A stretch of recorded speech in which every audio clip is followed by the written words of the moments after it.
سب سے پہلے سب دوستوں کو السلام علیکم دوستو، جنوبی افریقہ کے خلاف پہلے ونڈے میچ کے لیے پاکستان کرکٹ ٹیم کی کنفرم پلینگ سامنے آ چکی ہے۔ اکاؤنٹ سے 11 کھلاڑی کھیلیں گے، اس کے بعد حسن علی بہر نیا کھلاڑی شامل۔ میچ شروع ہونے سے پہلے ویڈیو لازمی دیکھیں، اس کا مطلب یہ ہے کہ میچ شروع ہونے سے پہلے اس ویڈیو کو لازمی دیکھیں۔ اس ویڈیو کے اندر آپ دوستوں کو پلینگ 11 بتانے والا ہوں۔ حسن علی بہر ہو چکی ہیں اور 2-3 کھلاڑی بھی باہر ہو چکے ہیں، ان کی جگہ نئے کھلاڑیوں کو شامل کر لیا گیا ہے، جو کہ اس ویڈیو کے اندر آپ دوستوں کو مکمل تفصیل سے پاکستان ٹیم کی پلینگ 11 بتانے والا ہوں۔ تو دوستو، اس سے پہلے اس ویڈیو کو لائک کریں، چینل کو سبسکرائب کریں، بیل آئیکن دبا کر آل پر لازمی کلک کر دینا ہے۔ تو دوستو، بڑھتے ہیں ویڈیو کی جانب اور آپ دوستوں کو مکمل تفصیل سے پاکستان ٹیم کی پلینگ 11 بتانے والا ہوں پہلے ون ڈے میچ کے لیے۔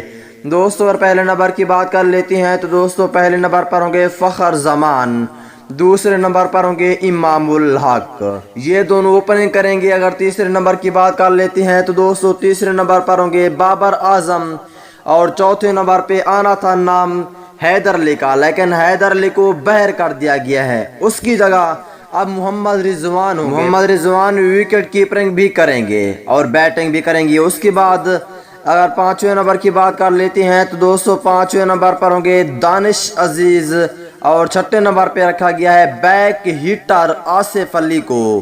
اگر ساتویں نمبر کی بات کر لیتے ہیں تو دوستو یہاں پہ ساتویں نمبر پہ آل راؤنڈر شاداب خان کو رکھا گیا ہے۔ اگر آٹھویں نمبر کی بات کر لیتے ہیں جنوبی افریقہ کے خلاف آٹھویں نمبر پر ہوں گے آل راؤنڈر فہیم اشرف، اور نویں نمبر پر ہوں گے شہین شاہ آفریدی۔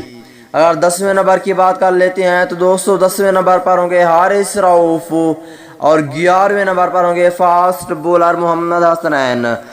دوستو پاکستان ٹیم کے وکٹ کیپر سرفراز احمد کو شامل نہیں کیا گیا کیونکہ ٹیم مینجمنٹ نے سابق کپتان سرفراز احمد کو مڈل آرڈر میں کھلانے پر اتفاق نہیں ہے، اس لیے وہ نہیں کھلانا چاہتے، لیکن کپتان بابر اعظم کہتے ہیں کہ اسے شامل کرنا چاہیے، لیکن پلینگ 11 میں شامل نہیں کیا گیا۔ جو نیوز نے بھی بتایا تھا کہ سرفراز احمد کھیلے گا، لیکن ممکن نہیں ہے۔ اس کے بعد حسن علی کی بات کر لیتے ہیں۔ دوستو وائرس کا شکار ہو گئے تھے، ابھی تک وہ صحت یاب نہیں ہوئے، جس کی وجہ سے انفٹ ہو گئے پلینگ 11 میں۔ تو دوستو یہ تھی تبدیلیاں اور پاکستان ٹیم کی پلینگ، اس میں 1 یا 2 تبدیلیاں ہونے والی اگر ہوں گی، یہ بات کنفرم نہیں ہے، 1-2 تبدیلیاں ہو سکتی ہیں۔